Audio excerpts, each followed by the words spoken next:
Hi, this is Aaron Azrod, and welcome to the 17th episode of the Truth Island podcast. I'm joined here with Joe, and we will be discussing if our smartest members of society, or geniuses, are always the people that can think the fastest. For most of us, school marks the beginning of the great sorting process. Programs such as Talented and Gifted, standardized testing, specialized high schools, and eventually the Ivy League remain the great doorkeepers of our society, separating the math wizards and those who can solve differential equations in a few minutes from the student who may need some extra time writing that essay. We are led to believe that how quickly we process information remains the greatest marker of just how intelligent we are. With those who can process information quickly possessing a high IQ or innate ability that the rest of us are incapable of ever achieving. But what if that slow student in the back of the classroom has a lot more punch than meets the eye? Joining me on the discussion is Joe. Joe, can you tell us what it means to be a person that needs extra time or maybe goes through problems a bit slower? Hi, Aaron, and thank you for having me here today. Yeah, sure. Because I was one of those students that did struggle in school to learn. But one thing that I learned while I was struggling was my ability to figure out solutions in addition to my struggles. Whereas often I noticed a lot of my fellow students that were able to really solve problems quickly and analyze things in a more expedient manner didn't necessarily get the richness or the depth of what they were actually thinking about. And so if they could solve a math problem really quickly, they didn't know why they were solving it. And these are concepts that are critical to not only understanding the problem that they're solving, but to understanding reality. So I think that this is sometimes lost in when we do analysis too empirical and looking at and analyzing society and analyzing ourselves and what we can and cannot contribute. You know, it's funny you mention that because I'm a history teacher by profession, but there are a few times that I had to teach math, even though Right. I'm very weak at it. And there's always this huge effort to show work. Like it's not always getting the right answer, but it's also showing work. And would you agree that maybe how somebody shows work actually can kind of clue us into their intelligence and not necessarily if they just arrived at the right answer? I think it clues us into the human person, the person themselves. It's, how they're arriving at their conclusions actually provides us with insights that we may not have thought about. And that's the point of struggling. And, when you struggle and you have to think of things differently, a lot of people put a value on this idea of thinking different, but they don't necessarily want to go through the process of discovering what that actually means, because they actually have to challenge themselves to get outside and think, how did this individual maybe solve this problem? And in that, you have new discoveries. And this is critical. And I find this to be really interesting in the sense that how it's manifesting itself in the design thinking process. Hmm. Because, certain things that you just start to discover is it's not just thinking about it from your perspective, it's thinking about it from other individuals' perspective. And empathy is a critical part of that. So I think that that's another way of thinking about when we're learning from other individuals how they're approaching a problem, we start to learn more about ourselves in that process. Yeah, I love that, Joe. I think that's a good way of looking at it. And it also allows us to question things that we think are right. Because when you have that person that's taking a very long time to figure something out, maybe they come up with the wrong answer, or maybe they have a lot of questions along the way. And that sort of challenges what we know to be true. Like the textbook might be telling me that this is the correct answer, but maybe there's a question along the way that makes me stop and pause and say, "Oh, geez, did the founding fathers really think that through when they were writing that bit in the Federalist Papers?" So I think that having that very slow process allows for discovery that the expedited version may not allow for. That's a really, really good point, because it's not only did the founding fathers necessarily think something through, it's maybe you're starting to understand the contextual nature of why they thought what they thought. And I think that that's sometimes when we're talking to someone else that thinks differently, we can assess what the founding fathers came up with. What we can assess is how difficult it would have been to come up with a founding document given the circumstances that they were in. And what that does is that gives us contextual information that then we begin to be able to question ourselves what we're doing and why we're doing it. Yes. Yeah. I mean, I think of like two minds at work here. So imagine you have a copy of the Constitution and you got two people reading it. One person is our typical whiz kid who reads the Constitution, memorizes all the amendments really quick, can cite things for verbatim, and they go on to be an awesome lawyer because they have that working knowledge of the Constitution just at their disposal, like what we call like the photo memory, or at least that's what we called it when I was a kid. And then you have the other person who doesn't retain as much, but every single thing they're analyzing, they're like, oh, the right to privacy, what exactly does that mean? What does privacy entail? What is the boundary of that? And I think in that very long and methodical thinking of things, you actually develop a much richer image of what that thing is that you're studying. And you're able to develop an argument that the other person just can't. And that's, in the sense that because they just didn't look at it from that perspective. Yes. And, that's where the richness and the depth of actually struggling comes in, is that, the idea of privacy. Well, why does privacy even exist? Now, let's just say you don't get it as quickly as the individual that can recite the entire Constitution after looking at it 3 times. That if you have a perspective where you're trying to figure out what each word means and why it exists, and that's your form of learning, that inevitably is going to give you a perspective that another attorney may not have. And with that, you can actually come up with new solutions and new approaches. And the most important thing is you can tell people something they didn't know. And that's something, and that process is the discovery process. That is actually why we ought to be looking at the value of struggle and not necessarily just valuing people for how quickly they can memorize or do something.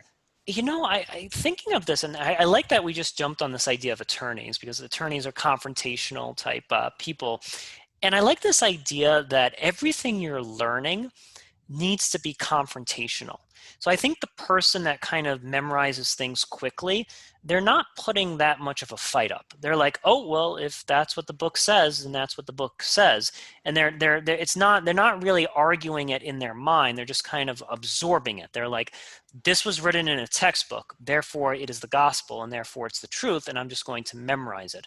But the person that's slowly learning it is having internal arguments in their mind of like, geez Louise, is that really true? Let me think about this. And this applies, outside the realm of the Constitution. It could be something in biology, like, gee, we really evolved that way, or Darwinian principles really work that way.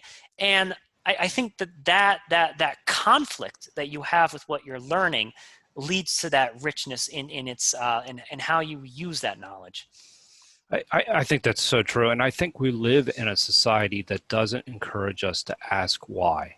Yes. And I think that that's a critical point to really stress here, is that since we live in a society that rewards this mechanistic type of learning, where we're looking at expedience and what we can do and how quickly we can do and do something and how much we can do, then you start to stop to ask the questions as to why you're even doing it in the first place.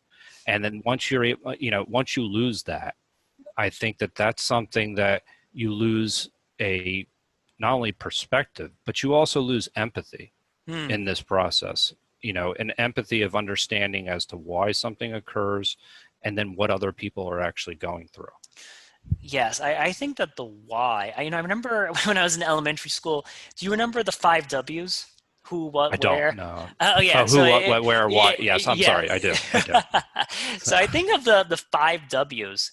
and the why has completely disappeared from all of learning. I feel like it's especially you can make the argument there's a bit of a why in the English language arts class, and maybe and probably in the history class, but especially in like the sciences, like the why I feel gets like we're all about the technique, especially like when I've taught math. Oh, Pythagorean theorem, a quadratic formula, technique. Memorize this, flashcards. And there is a type of mind that adapts to that kind of learning. Like my girlfriend loves that kind of stuff. She's all about that technique, all about, oh, here's a much easier way to do that. But and there's nothing wrong. Like I'm not trying to say that mind is inferior, or it's just different, and that's Sure. useful too. Like sometimes you need people to do things really quickly, and that's totally fine. But I think that the why taps into a whole nother dimension of potential, because when you say why, you might actually upend the whole system. Like you might ask That's enough right. why questions that you're like, oh geez, the how doesn't matter anymore, this is not useful at all. And that's a great point, because sometimes what we do is we get into this, and I see this a lot with where the people that I work with, that they get domain specific knowledge and they do things very, very efficiently and intelligently, but they don't ask why. So when they're designing something new and coming up with a new product, or building a new ship in this case, they have a lot of mistakes that they make in this process, because they're going off of existing knowledge that they already have, and they never don't necessarily ask what is changing with this new design model that they're building. And what happens is the why gets lost in that process, that you're Hmm. no longer asking as to, well, why did we use this on the first ship, and why are we using this on the second ship? And this type of example is just really where we're headed with this high idea of analytics. We tend to just adhere to the idea of what already exists. What information is already out there? How do I analyze it? Here's your answer. And we don't necessarily think about why that analysis was even done in the first place, and then what's the contextual understanding that comes along with the answer. Yes, Joe. Yes, and I want to get back because I know that you work with designers and engineers and such. Do you think that a lot of these people, and this is something that I found about them, and this is not a slight in the least sense, is that their mind goes straight for the template. Like when Right. they're designing something, they're like, okay, how is this thing that I'm designing like something else that has been designed, and what's the appropriate template to use?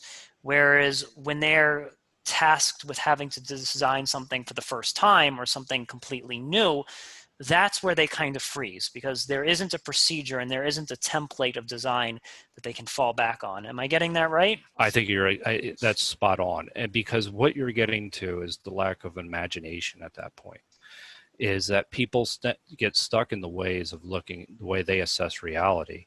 And what happens is that they can't even imagine something differently. And you can't even necessarily imagine what other people actually need. So that's where I was, kind of going with a little bit earlier, is the idea of the design thinking process sometimes suffers when you have this way of this template on how you do something, and you are able to do something really efficiently. You start to think that's all that there is to reality. And what happens is, what suffers in that process is even why you were doing it in the first place. Yes, yes. Like it kind of is like you have to sort of go through a mini existential crisis of like, Yes. I've been designing this, I've been designing skyscrapers my whole life, and then it's been wonderful. Oh, wait, we don't need skyscrapers anymore. We're designing log cabins now. And you have to sort of evaluate, well, okay, why do we need this now? How is it going to be useful? How are these log cabins going to be different than the log cabins of 100 years ago?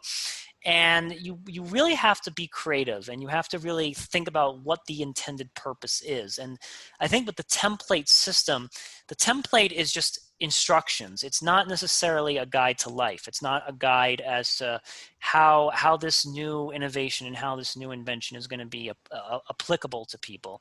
And that's where you kind of need to have a bit more freedom in your thinking. No, yeah, I mean, I couldn't agree more. And then this is actually speaks to the point of intelligence, right? So then what is intelligence? Is it the ability to do something that's already been done really fast? Or is it the ability to come up with something new? Yes, And I yes. think, and that's where sometimes the why is, we've gotten away from actually, and we look for things to get done quickly. I mean, that's what our society values. But ultimately, the why question starts to drift to the side, and at that point, you lose a lot in the process.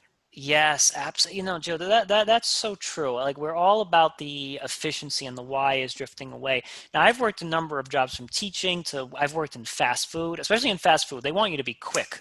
Right, They don't right. Oh care. no, They absolutely. don't want you to think about like why am I making this hamburger right now? Like they just want you to shovel out the food quickly. But I think that as our society gets off, like I think that way of thinking comes from the assembly line method under Henry Ford of like Absolutely. let's get these cars out real quick, fast, guys. Don't worry about the parts, don't worry about the tire, get it on and just let's crank these cars out. I think we are entering, as we enter a more intellectual, information oriented age, I think the why is going to be of paramount importance. And we may have been okay in the 20th century just using our assembly aligned manufacturing kind of model of education and thinking. But now, when all our basic needs have been met, everything we do now is not about food, it's not about bare shelter, it's about why are we doing this? Why is this going to uplift humanity? Absolutely, and it's becoming a knowledge-based economy, and where you're starting to value people that can not just do the one specialized task, but people that figure out why they're doing the task in the first place. And so I think that in you're seeing this even manifest itself with automation. Tasks that are being automated are usually highly specialized, and this kind of assembly line approach to even thinking, so that again, I can do this and I can do it quickly, and it's efficient and it fits into a system. Yes. But if you don't understand why the system is the reason the system exists in the first place, I mean, that's essentially where the I find that the generalists are going to be much more marketable than, say, someone that is just a specialist in general. And I mean, let's face it, often when you become very good at something, like, and we're seeing in the legal profession, is even part of some of their jobs are being automated. That, again, these are specialist types of positions. And if you're not understanding as to why, you're probably going to have a more difficult time to finding a job in today's day and age, I think. I think that the people who can follow the prescription, like I think of the person like coding or whatever that's following the prescriptive model, they're kind of more in high demand right now. Like we definitely have a lot of these tech jobs and we have a lot of these prescription based jobs that are in need. But as you're saying, Joe, as AI and as automation increases, I think we're going to need less of that, and we're going to start turning more to the philosophy types that are really thinking about, well, what is it that we should be doing with our time? And getting to the Silicon Valley folk, and I know that they're under attack, and it's a dual sword because if it wasn't for the Silicon Valley folk, we wouldn't be here on Zoom right now. So I have to give them Right. a giant, Yeah. I have to give them a giant shout out for making all of that possible. But at the same time, they're cranking out a lot of stuff. And with some inventions, I don't think that they're really thinking the why through very thoroughly. Like I'm miss I can't think of one offhand, but I think there's a lot of apps. Like there's a lot of apps being pumped out. Some of them good, some of them great, some of them useful. But then there's a lot of that maybe they're very nicely designed apps. Like from an aesthetic point of view, they're beautifully designed. But then I'm like, well, why would I ever need to use this? Right. Right. And I think that is starting to be. I do think Silicon Valley will come around at some point where they start to value various forms of intelligence. And I think design thinking actually does start to incorporate that a little bit more. You see it with Stanford's D School, where they start to look at people from a wide range of backgrounds. There's a symbolic systems program out at Stanford where they're starting to value philosophers and engineers, and you're starting to see where they're seeing the connections between multidisciplinary, people with a wide variety of disciplines. And I think philosophers are actually playing a much more important role going forward in how these engineers are actually thinking, where that's a return to actually true liberal arts types of education as well. I hate to use, he's such a cliche example, but with Steve Jobs, it's like, I think it was said that he never wrote like a line of code or anything, but he had this immense philosophy background. Like he actually lived in a commune, he actually studied Buddhism. And I think that's like an example of somebody who probably may not be that good at following templates. He was probably, I think he was fired or he quit. He had a temperament, like he had what we call the artistic temperament, where he wasn't going to be told what to do. But I think the fact that he wasn't willing to resign himself to a template, and he had that philosophical background, is what allowed him to say, yeah, screw making another desktop operating system. Let's make something that fits in your hand and can check your email or something. Because I think that if he didn't have that ability to look past the template, he would have just made Windows or made the Apple's operating system just slightly better than the previous model. Yeah, and I think that that's a great example, because if you look at the two individuals that were really early on in the Silicon Valley, if you say Bill Gates and Steve Jobs, and you take these two, one was a genius, went through school very quickly, went to Harvard, was really part of that expediency that we were talking about with what we truly value. Is just he was a genius at every in every sense of the word, meaning Bill Gates. However, it's interesting how this other individual, who also dropped out of college, was, a bright individual, Yeah. but he thought of the world differently, and he thought about it on an artistic scale, but also in a philosophical way. And ultimately, you had, if we just put two people next to each other, everybody would have said, Bill Gates is a genius. He's the one you got to listen to, and that's what you have to do. Right? He's the guy, right? He also had perfect SAT scores, right? Exactly. So He's exactly what you would say, is like, this is the person. And for many things, I actually agree with him on most things, and he is a brilliant individual. However, there's a different way of thinking about things, and that's what Steve Jobs had brought. And so even the idea, and I'll give you an example of how, all right, he's not as bright as Bill Gates. How did he even get started? I think I forget who he called, the head of Hewlett Packard, on the phone when he was 12. And he got involved into a program at Hewlett Packard, and he said, I would like some parts to build a calculator. And he got into a very competitive program to where he met a variety of other individuals that helped catapult his career and even the idea of working at I believe Atari afterwards. But anyway, what my point of this is, he had to figure out a different way to do something and to get into that group and to yeah. get noticed. And that's different than, say, Bill Gates, who just went there. And in that, it's a creative way of thinking. That's what I was trying to get at, is that he had to think creatively about how to even get to the position where he could start a company that was a computer company, like Bill Gates. I like that. And the other thing is that because even though Bill Gates dropped out of college, he still had some years of Ivy League under his belt. Sure. So people took him a little bit more seriously. I think his mom had some business connections as well.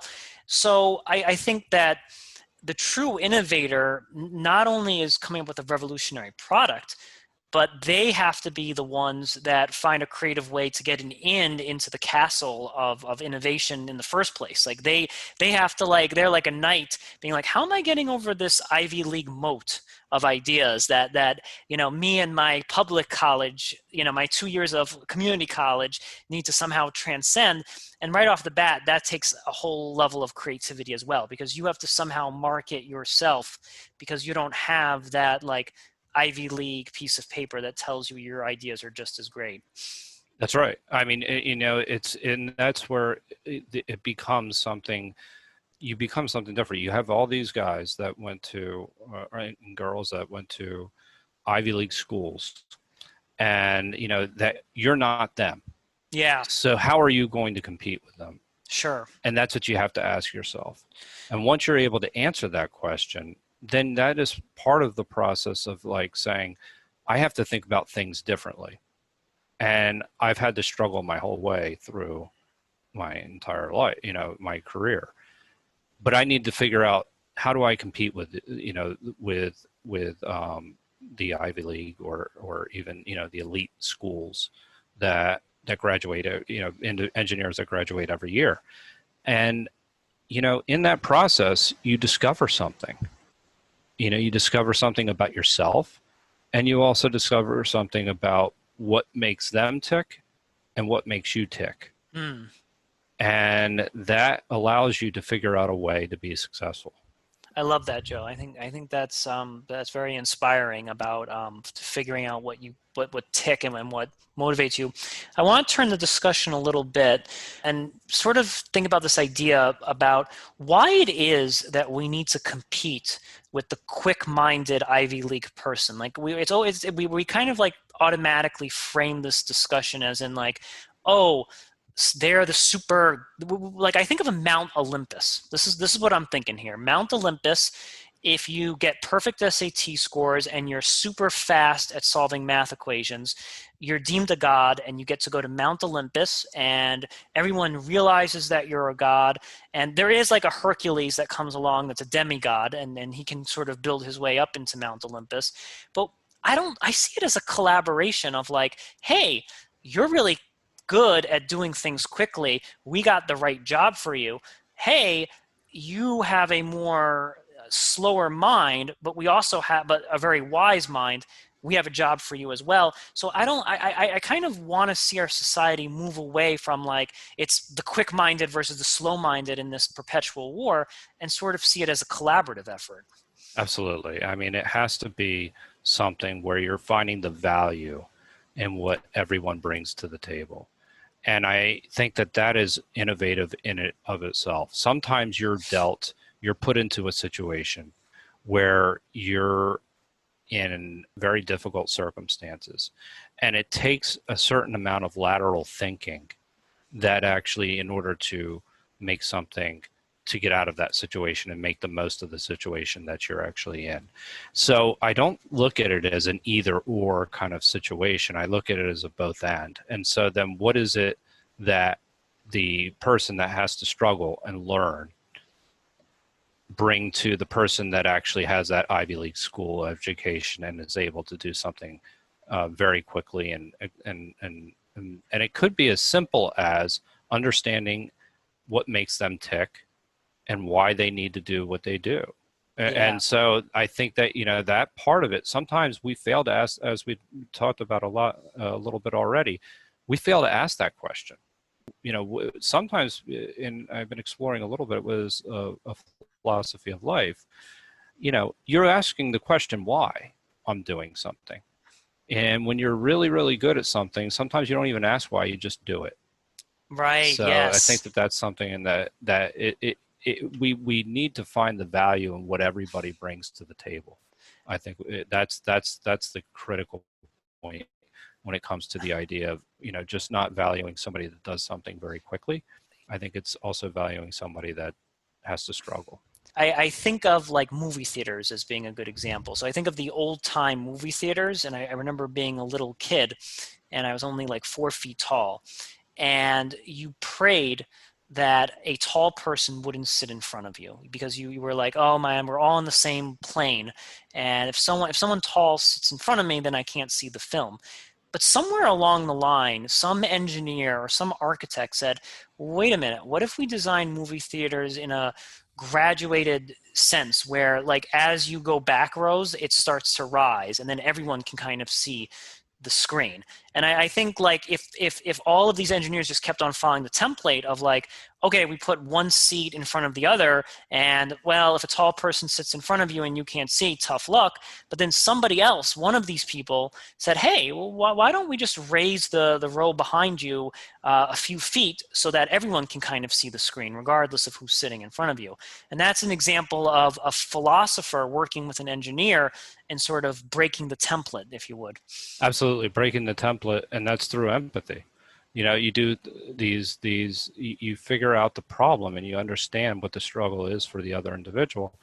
And yes, you have to bring it. Now you need the person that has developed the template to and design, or to not design, but to build the structure that is then elevated. But it starts with an idea of even thinking as to, well, what can be different, and then why is it this way? And I think that that's something that's often overlooked with a lot of engineering endeavors. I think it's that was a beautifully put example, but I think it as a way of it happens on very complex and expensive projects as well. Yeah. I think there's also I think creativity sort of is bred out of necessity. And if you've been an individual that's been denied something, or you've because when we look at some innovators, they tend to be, I think I had this discussion with someone else, they tend to be outliers or outcasts, or people that have kind of not found success in the normal system that was. So they've been unable to find a venue for their talents, and that necessity kind of breeds creativity, And I think of, if you look at New York City, for example, in the early 1900s, for example, many department stores would not hire Jews and Irish. So if you were Hmm. Jewish or Irish in the early 1900s living in New York, you could not get a job in a conventional department store. So what did that lead? It led to all of these, like, street markets, and it led to all of these people with carts and selling and haggling and going over the food. So if it wasn't for that denial of, like, welcome here, come work in our department and be a part of the template, then none of that innovation would have come about. Yeah, and that's a really, and sometimes there's a certain, I've always believed that there's a certain level of that adversity that actually helps you understand the world a lot better. Not too much. I don't want to overstate that. A lot of Yeah. people often say, well, just yeah, that's an obstacle, to overcome it and you'll be better for it. It's really not that simple. I mean, the obstacle could be insurmountable sometimes. However, that being said, I believe personally that the more adversity, then the more things that you can overcome, that you're going to have a different way of looking at the world. And I think that that is really a form of intelligence that we Sure. overlook and we don't necessarily value. We often will say to somebody that maybe isn't as accomplished, we'll look at them as being less wise. Yeah. And I Yes. think that that's a really important point. They're not less wise. Their experiences are actually, I found the most wisdom to be in everyday life. So, for me, I don't necessarily look at what the individual has necessarily accomplished. I look at how they approach things in general. I was having a conversation with another gentleman a few days ago, and he used the phrase, money makes everything look sexy. And it's like, if your intelligence isn't producing capital or it's not producing money, our society tends not to value it. And we have a lot of wise philosophers that can, like, there might be, for example, a very wise social worker or a wise therapist that could save your marriage, right? Like, they have the wisdom to save your marriage, or save or salvage the relationship between you and your father. But because that job is not high paying, or because it's not lucrative, we place less emphasis and less value on that job. And I think our society is paying for it because we have perhaps some very wise and remarkable people who would make excellent social workers or excellent therapists, but because we've put such a low financial premium, we've made that kind of wisdom like unsexy, so to speak. Yeah, I mean, and this is why it's important not to put value on one single thing, whether it be solving an equation very quickly, or somebody that may struggle. I mean, you're putting the value on what is meaningful, right? And Yeah, people's experiences are meaningful, absolutely. and so then you're starting to be able to discern, okay, then what's really important. And this happens in the business world, right? I mean, you're right. We apply money and we look at everything in financial terms, but that doesn't necessarily help you even create anything that's valuable or even meaningful. Yes. And I think that that's what gets lost in the process. That's wisdom Sure. that essentially is available in everyday life that gets lost in this more of a mechanistic type of society. I agree. Last thing I want to touch upon is moving forward, like what are we going to do? So, are we going to just abolish the SATs? Because there's going to be other people that are going to jump into the argument and say, well, we need some type of standard to judge people. We can't just let anyone say that they're an expert. And there's some truth, like there's some truth in that. Like I hear what you're saying. Mm-hmm. So I'm wondering how it is as a society that we can look at a person and be like, whoa, you got deep philosophical knowledge there, or you've got some deep philosophical wisdom, because there is a fear in me that could become very subjective, because I see that opening the door to nepotism. I see it opening the door with, well, I like the way my friend thinks over here. We went to school together and he's pretty cool. He's a philosopher. So I'm wondering how our society would have metrics to kind of measure these things, because it could lead to a system where people are just favoring the ideas and the wisdom of the people they like. Yeah, that's a fascinating question. Is that, yeah? How do you really evaluate that and put a value on on a societal level? And that becomes very difficult. The only way I look at this is that you have to incorporate philosophy and logic more into primary schooling. Yeah. And then I think there's different ways that you can assess that would maybe give you a better indication as to, how someone thinks Yes. versus how quickly they think. And I think that that's maybe a way of looking at it, because I really don't see that we're being incentivized not to ask why.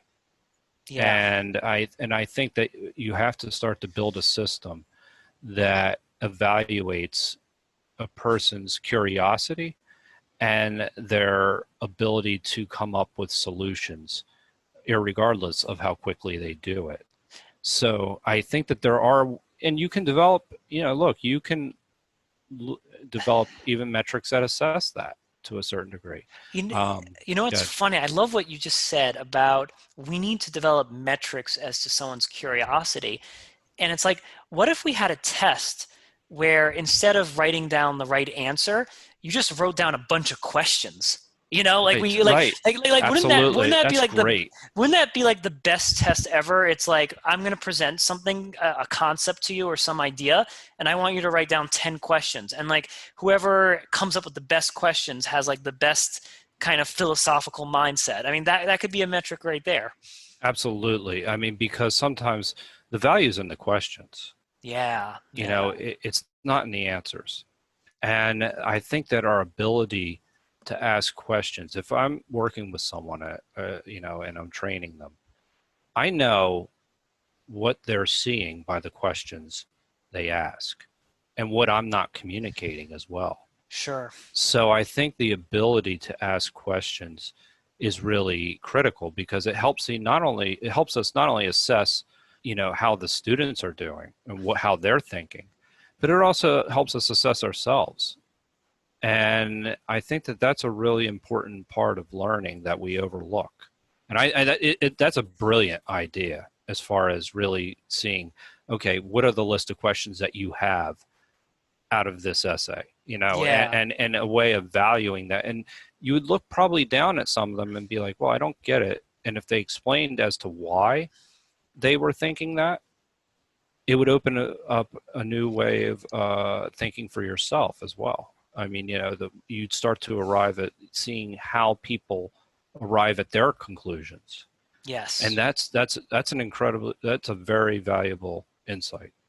Yeah. I think that if we start evaluating the questions being asked rather than the answers being provided, then our society is going to start rewarding and start looking. And then it's not to negate the people that are getting the right answers really quickly. Like those people we still love and they're still valuable. It's just that we need to give due to the people that are on the opposite end of that and the ones generating the questions. I think both go hand in hand. And I think when we live in a world where both sit at the at King Arthur's round table and solve the world's problems, then we can start making some magic. I agree, and I think it gives us, again, it's a more inclusive way and more holistic way of assessing what we're doing. It's not necessarily just saying, okay, what can you do, how quickly you can do it, and then we're done with everybody else. I think that it ultimately, it provides us with a deeper insights into how everybody fits into this kind of approach, how evaluating everybody's skills efficiently, in a more humane way, I think as Yes. well. So I think that that's really something.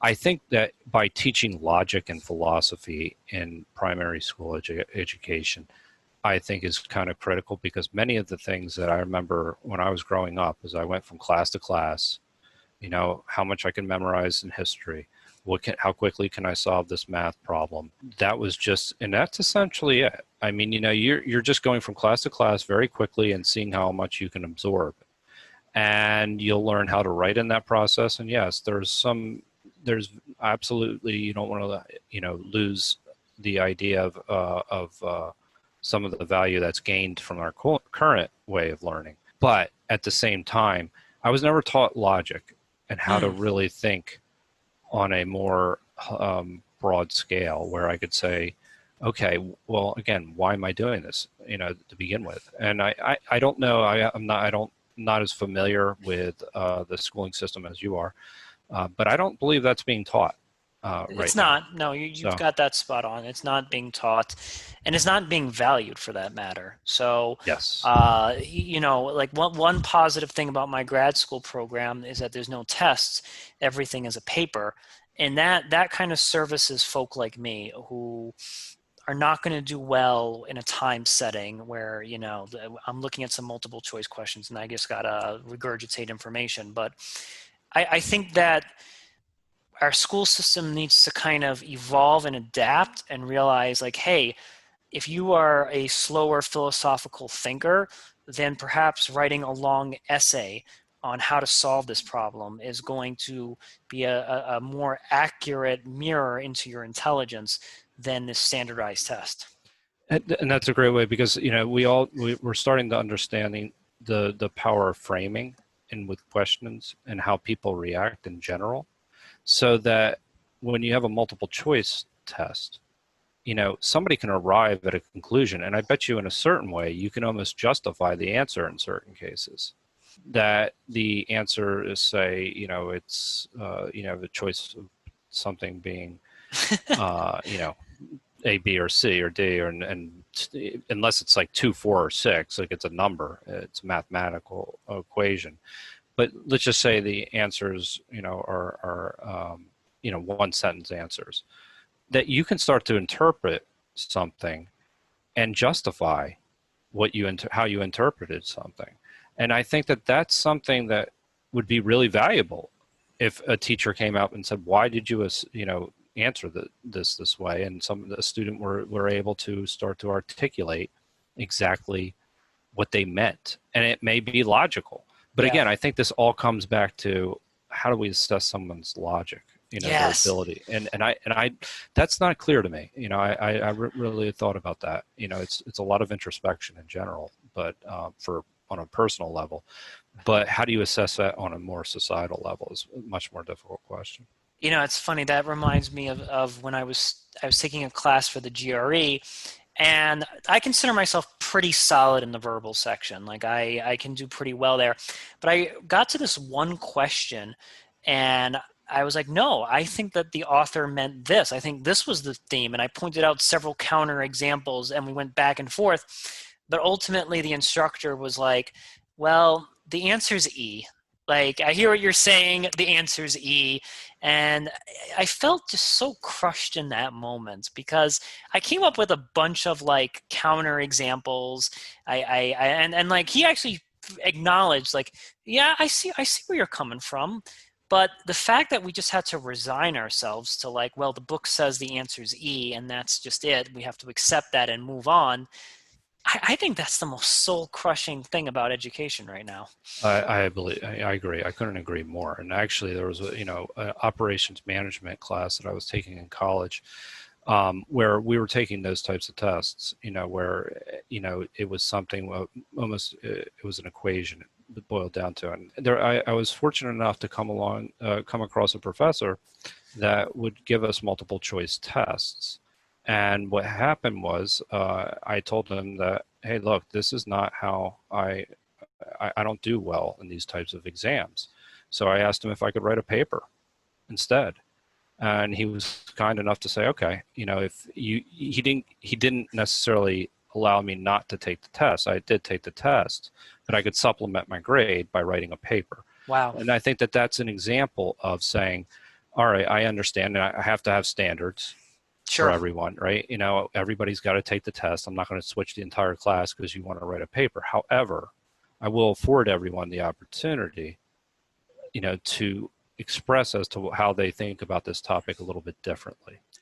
And, those were, and some of my best professors in college would often be the teacher that would teach calculus, and he would allow to you, and for specifically for economics, but he allowed you either take the calculus exam or write a paper for the final. And it's a wonderful way of teaching because it's a variety of options, and you're playing to the strengths of the students, and you're actually testing what they know about the topic, and how and how you're finding out what they can do well. And I think that's a much more humane way, as opposed to saying, here's this test, if you don't pass it from with the written test in 45 minutes, then you're out of luck. I think it really gave everybody, and a paper many times is a lot harder because you have to go through, you have to do the research, you have to figure out a whole set of things. Whereas if I were somebody that took a test really quickly and I got it really fast, I wouldn't study those things. Sure. I wouldn't, and I think that that's part of the depth and the richness that you kind of get from having to think differently. I think that's a perfect example. I have to go out and research this and figure out why all this, all this economic theory and why people arrived at these theories. And here are some of the analytics behind it. Because I can't take this test really fast. Because if I could, I would only take this 45-minute test, and then I would have a good time on Friday night. Yeah. So I think I like that because it's first off, God bless that professor for being so accommodating. Oh, like he is like 20 years down the line of what educators should be. And the other thing I want to point out is it just also shows the ardor of the philosophical mind, because everyone wishes that they had the 45-minute brain that was like done, now I get to party with my friends on Friday night. But then if you've got the philosophical mind, it's an arduous path, because now you're questioning things, asking things, building up research. Well, wait a minute, this research contradicts that research, and now I have to be the guy in the middle who figures out what's right and what's wrong and where the flaws are. So I would say that if anything, again, I don't want to make it value judgment, but I would say that we have quite an arduous road that we walk every day that gets very little acknowledgement. So I think it's the process of actually overcoming. And that's the beauty of in perseverance. And sometimes that we don't appreciate it while we're going through some of the difficulties that we were talking about. Okay. And that is a form of education in and of itself. So yes, again, we have to struggle a little bit more when we have to take this extra time. We can't go out on the Friday night with our friends. We can't do things that other people can do. But in that process, we have to find value. And I think that that's really something that I have found along the lines for myself personally, that you don't necessarily, you're frustrated with the process while you're going through it. But once you arrive at the conclusions that you do, you're able to look at the world a lot differently when you walk into a meeting on Monday morning or Tuesday morning, and where you're taking a test or conversing with a professor. And Yes. this is why sometimes I think it's really critical, and another philosophical way of looking at life is enjoying the journey. You know what, Joe? I think a good way to end this off is this. I see myself as like the dumbest person in the moment. But if you give me the weekend to research that thing that we're arguing about, I will walk in Monday morning the smartest person. And I'd I say that think absolutely. that's what I think that's like the goal of all of this is giving people the time that need it to research it. And believe me, if society gives us that allocation, it won't be sorry. We will have much more treasures than we could have possibly imagined. Yeah, and there's there's some signs that even corporate America to a certain degree is starting to value these things to where they give people. Now the problem is they don't have a way of giving all of the people that work there a different way of thinking, but or the time to think freely. But I know that there are a lot of companies where they'll give somebody a day off a week just to think and come up with ideas, and Nice. there are a lot of different companies that approach innovation this way, where you start to just say, okay, here's your day, come up with an idea, right? And then you're flushing it out. But again, it's something that you're coming in on Monday and having thought about something differently because you had the extra time to do it. Yeah. And Yeah. I think that that's an example, is that it's also, that's as true. You don't even need the extra day in there. It could be somebody that has to work all weekend to get that extra that extra bit of understanding that they would otherwise have not had. Absolutely, Joe. I think that's a great way to leave off our conversation. I can't thank you enough for being here with me today. Thank you, Aaron. That concludes the 17th episode of the Truth Island podcast. I'm Aaron Azrod.